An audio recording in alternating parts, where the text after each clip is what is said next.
ధర్మాలకు ముందుంటాం, మనం ధర్మం వైపు ముందుంటాం, అధర్మానికి వెనుక వైపు ఉంటాం. అధర్మం వస్తే మనం వెనకడిగేస్తాం, ధర్మం వస్తే ముందడిగేస్తాం. ఇది మన హిందువులకు వెన్నతో పెట్టిన విద్య.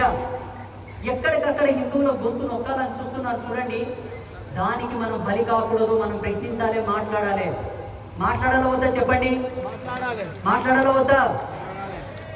ఈరోజు హిందూ సమ్మేళనం యొక్క ఉద్దేశం ప్రకారంగా మనం ఏం నేర్చుకోవాలంటే, హిందువులమందరం సంఘటితంగా ఉండాలి. సాటి హిందువుకి ఏదైనా జరుగుతూ ఉంటే, సాటి హిందూ జీవితంలో ఏదైనా ఒకటి ఉంటే తప్పకుండా మనం అందరం పోయి మాట్లాడాలి, నిలబడాలి, ప్రశ్నించాలి.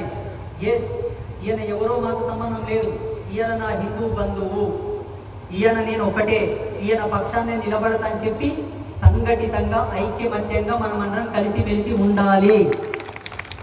ఉంటారా లేదా? ఉంటారా లేదా? చూడండి, నేను ఒక సంతుని, ఒక సన్యాసిని. నేను మొదటనే మిమ్మల్ని అందరూ మనసుపూర్తిగా ఆశీర్వదించాను కాబట్టి ఒక్క గురుదక్షిణగా మిమ్మల్ని ఒక మాట అడుగుతా. హిందూ అనేవానికి ఎక్కడ ఏ అపాయం జరిగినా, ఏ ప్రమాదం జరిగినా, ఎటువంటి సంఘటన జరిగినా మీరందరూ కలిసికట్టుగా ఉండి, మీరందరూ కలిసికట్టుగా జీవించాలి. ఇది నేను మిమ్మల్ని అందరూ అడుగుతున్నటువంటి గురుదక్షిణ. ఇస్తారా అయ్యారా? ఇస్తారా అయ్యారా?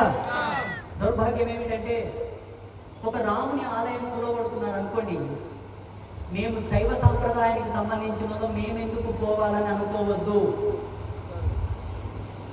ఒక శివాలయం కూలుస్తుంటే మేము వైష్ణవ సాంప్రదాయానికి సంబంధించిన మేమెందుకు పోవాలని అనుకోవద్దు.